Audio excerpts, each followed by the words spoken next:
Hi, I'm Skull. I'm a long-time DM of many RPG systems, but I'm going to be running Pathfinder 2E for the first time.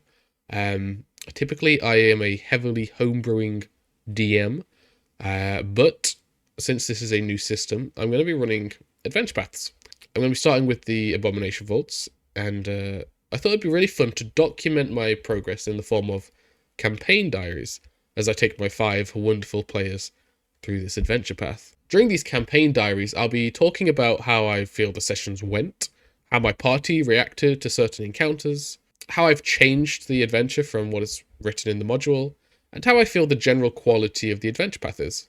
Maybe you'll learn some things that you can apply to your own games, or perhaps it's just going to be a fun, quicker alternative to a live play game.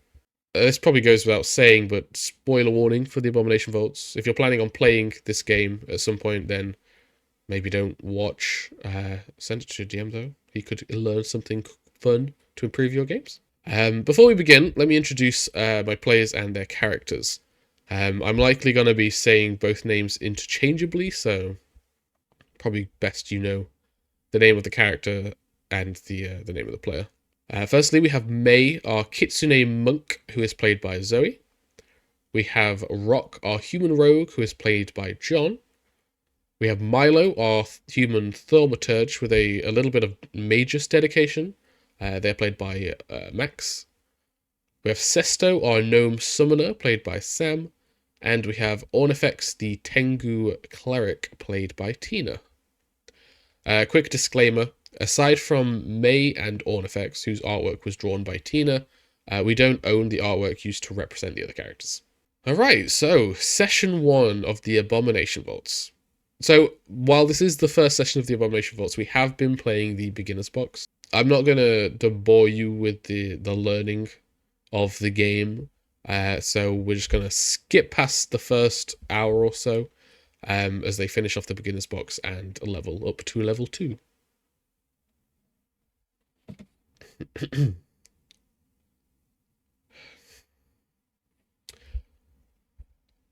So the Abomination Vaults is supposed to start at the entrance to the Gauntlet, which is the large haunted mega dungeon which your players will be going through. The book gives you some vague reasonings as to why your party is there, but it's assumed you've already had a conversation with the NPC Rin Savinci. I opted not to do that.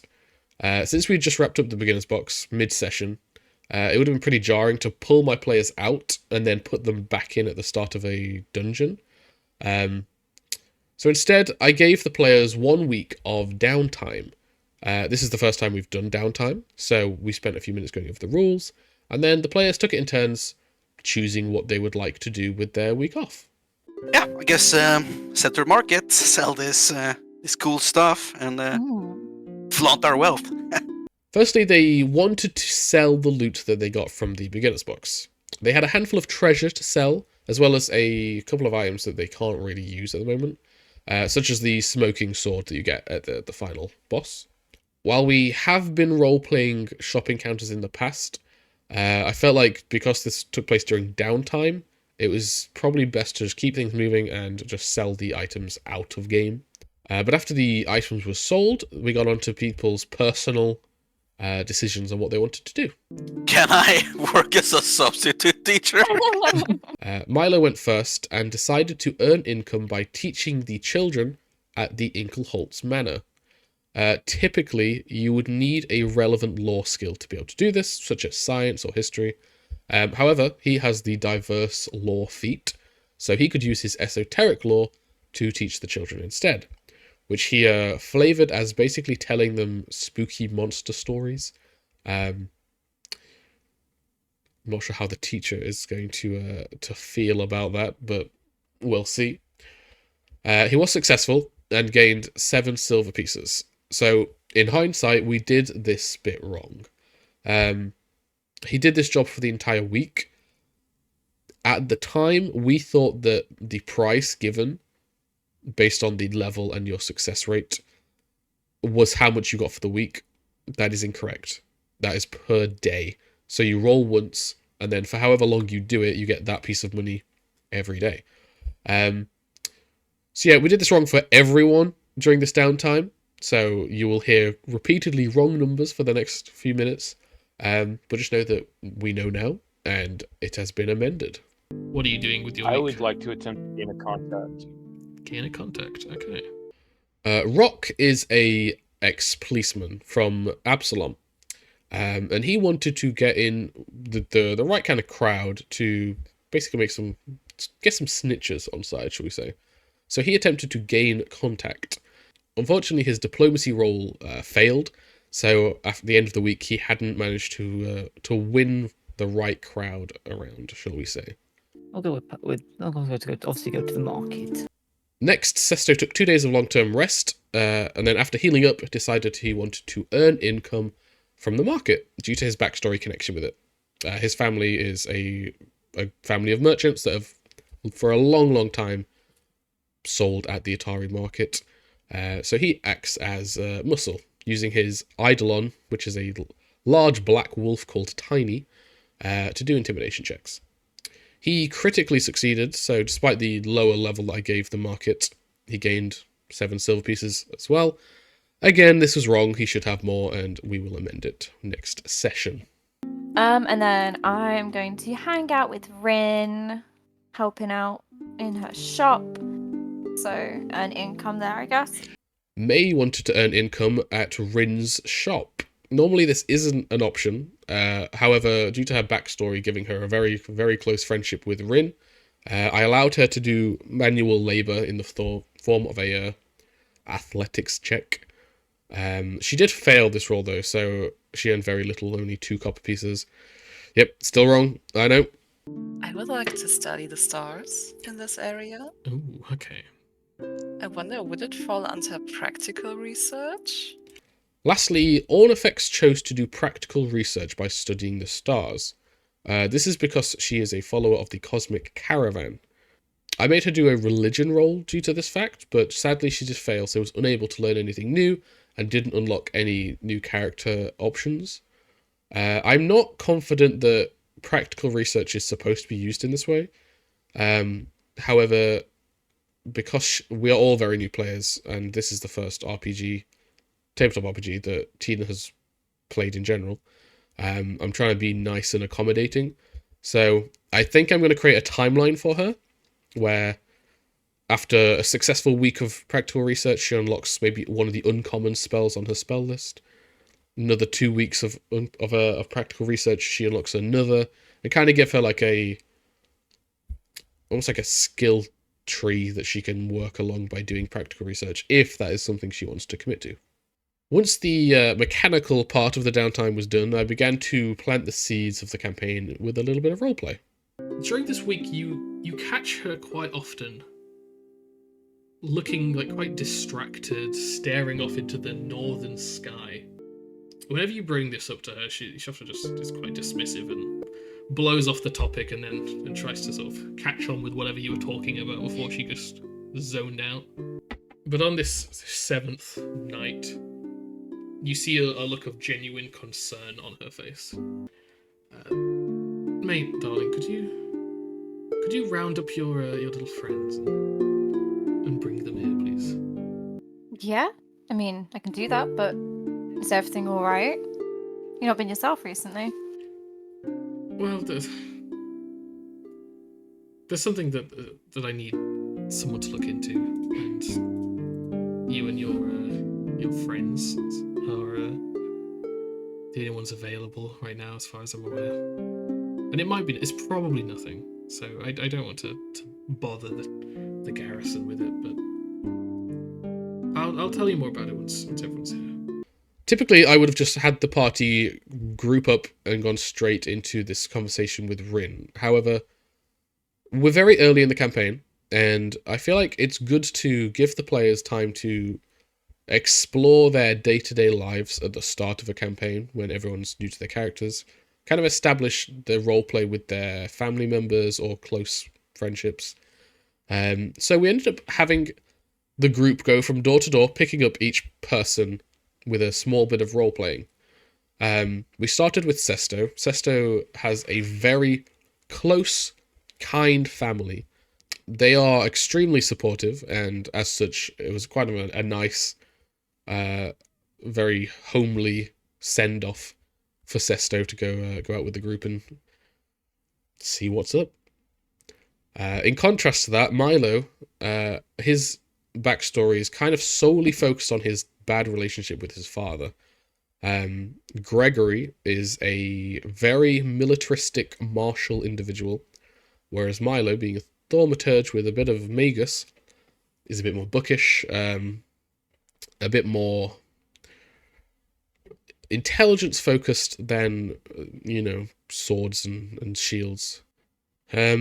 So they have a very antagonistic relationship. I've been giving Milo the opportunity to have conversations with his father, optionally.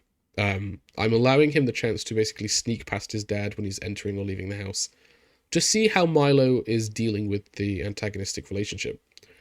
If things do not improve, then I've planned for there to be some reckoning, shall we say, in the form of probably an inferiority complex on his dad's part.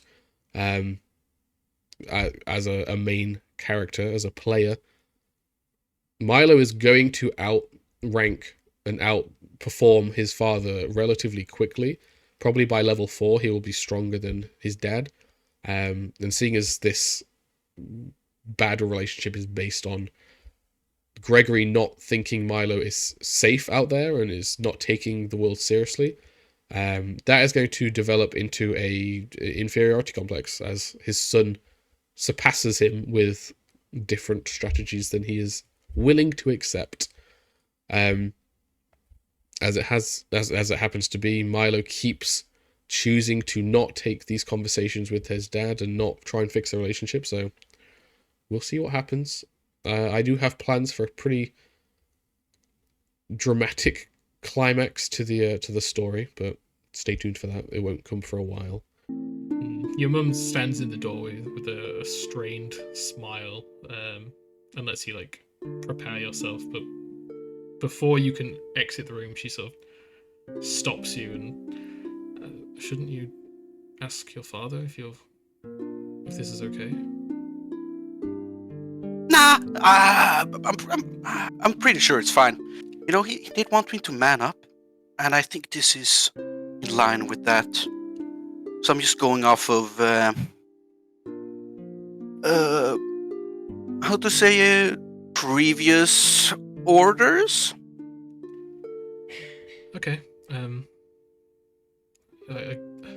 Try to be home soon, please. Yeah, of course. I'm sure it won't be long. Ornifex and Rock are both newcomers to town. Neither of them have a permanent place of residence, so they just got picked up from the tavern with a short bit of roleplay, a small conversation, and then off to Rin the group went.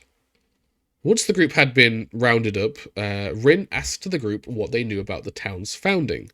The party got the chance to roll a DC 15 society check, but I allowed Sesto to roll Atari lore, because that is something he got from his background, at a DC of 10. Whether they were successful or not is ultimately unimportant, as if they had failed these checks, then Rin would have given them the information. But by succeeding, they got the chance to be the smart one, giving the group the information, as opposed to being told it, which players always enjoy. As it happens, they did succeed, so they gained relevant information about Atari, such as how it was founded, what the Gauntlet is, who Belcora is, and who the Rose Guard are. I also had Rin recite a modified version of the Belcora nursery rhyme. When the fog is creeping, and the moon is low, when the town is sleeping, Gauntlet starts to glow. That's when she arises, for her midnight lunch. Naughty kids are prizes, for her teeth to crunch. But if you obey me, and obey the rules, you're safe from Belcora and her tower of ghouls. It's provided as the very start of the adventure, but the book gives no indication as to how to use it. But I wanted to use it. The reason I modified it was because it's a little bit campy. And I know my group well. If I'd recited it as it is, we probably would have been derailed for the next 20 minutes just joking about how goofy it sounded. No offense to the writers. I just know how my group is. Rin was impressed by how much they knew and began to explain her request. I essentially took the assumed information that the adventure gives you and then had Rin tell them directly. She's been seeing a faint glow from the gauntlet and needs somebody to check it out. I was successful in baiting them to go during night, under the excuse that the glow can only be seen during the night, so whatever is happening surely is only happening at night time. The reason I did this was because the first floor of the gauntlet has several encounters that only happen at nighttime, such as the Blood of Belcora Haunt or the Flicker Wisp fight. My group are typically very nervous about nighttime adventuring. In the previous campaign, they had magic items that could only activate in direct moonlight, and still, they would not adventure during the night, so those items got wasted. So I just wanted to try and see if I could bypass that instinct they have, which we were successful in doing. Plus, it is very atmospheric during the night when using Foundry, and it's a pre-made module.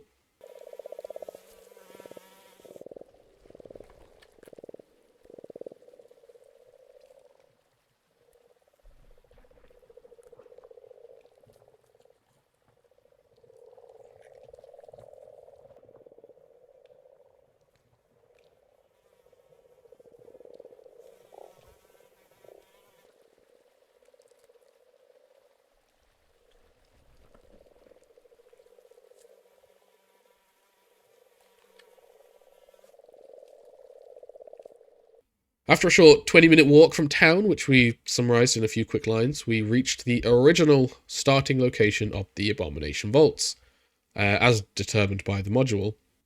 We assigned exploration actions and began to explore the Gauntlet ruins. Due to two of the characters taking the search action, I pointed out the kobold's corpse in the mud, and Ornifex decided she wanted to check it out. She managed to get the gold coins out of its pouch and the spike snare, but she did also attract the attention of the lurking slurk. This encounter was as trivial as it should have been. Sorry, unfortunately, as you're disturbing the corpse, you do hear this sudden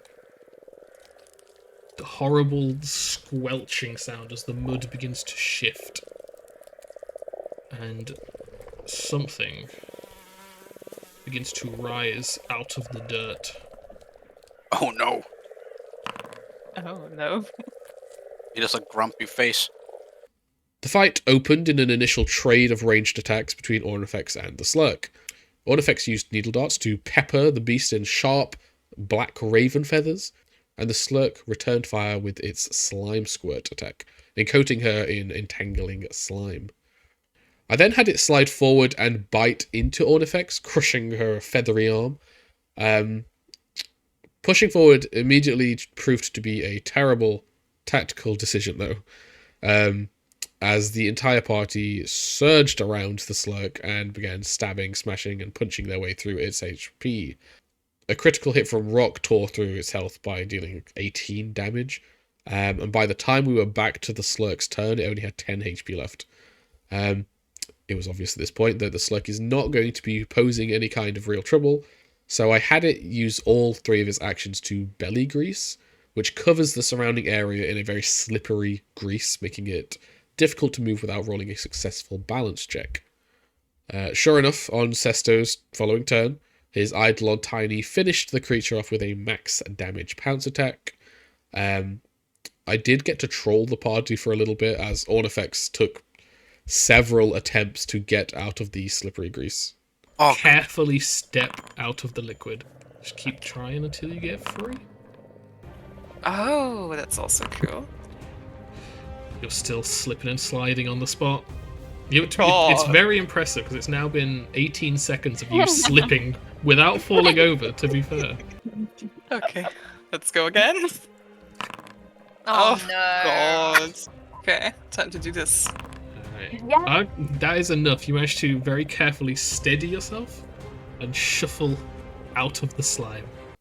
With the wonderful benefit of hindsight, I now know that the best option would have been to just keep peppering the party with ranged attacks while backing further into the mud to ensure that any of those melee fighters have to push through the severe, difficult terrain that the mud provides. Given enough time, I could also have used the belly grease as a preemptive trap almost, just to keep stacking on those movement-based stresses. So if you run that encounter, that's kind of what I recommend you do. Don't follow my example on this one. Just keep range, keep firing. With the slurk dead and XP given, the party healed up a little bit. It was at this point that we realized that Ornifex, while having been given the assurance feat for medicine from the Eldritch Anatomist, she's unable to use it for treat wounds. Assurance lets the character forgo a roll of a skill check to take a 10 plus proficiency. But at level 2, she only has a +4 for proficiency. And treat wounds needs a DC 15. So I'm a little sad about that, I guess. She took risky surgery to basically fish for critical successes using assurance, but she can't do that until level 3. So I'm worried that she feels she's wasted her level up. Hopefully not, because risky surgery can still be really good if she just rolls well. But yeah, odd. That's probably something that's really obvious to veteran players, but it was surprising and a little disappointing to learn as new players that assurance isn't going to work right off the bat. Prepared and ready, they finally opened the door to the Gauntlight ruins, and a shrill, Mitflit voice calls down to Rock as he enters. Unfortunately, none of my party speak Undercommon, so they have no idea what the voices are saying. That wasn't quite the dramatic cliffhanger I would have liked, but that is where we ended the session. Ready for a Christmas break, which has already happened, so you don't have to worry about waiting too long for the next one. I think the session went pretty well for a first session. I'm happy with the changes I made to the opening. While I understand the thought process behind the original opening, it felt too sudden and was kind of unnecessary for my group. I assume the reason the adventure begins in that way is to stop your party from getting sidetracked or from avoiding the plot hooks, but that's not something I have to deal with my group. My party and players are basically just yes men. When it comes to the plot, they will actively seek it out at all times, so I felt it was important to give them the breadcrumbs that took them to the main plot, as opposed to just thrusting them there. I'm super excited to see how things progress from here. I haven't planned any major changes for the first floor of the Gauntlet. I just want to see what progress my party makes. As things stand right now, I'm just going to run it as intended. But I'm going to make sure to react to how my party treats certain encounters. If they try and befriend the Mitflits and do successfully, then obviously I will adjust the encounters as needed. So yeah, we'll see what happens, but I'm pretty excited. I hope this was a fun first campaign diary for my group's journey into the Abomination Vaults. If you enjoyed the video, I would really appreciate a like on the video, subscriptions if you want to stay up to date with this campaign. As a small channel, any support, comments, likes, subscriptions are extremely useful and go a long way for helping the channel grow. So I really appreciate any support you can offer. I do have a 5th edition based homebrew website, venionreforged.co.uk. It has near hundreds of homebrews for both my personal setting, as well as just lots of subclasses, races, magic items, creatures. Check it out if you want to. Also a Discord and a Twitch, which you can find links for in the description. Thank you so much for watching, and I'll see you in the next one.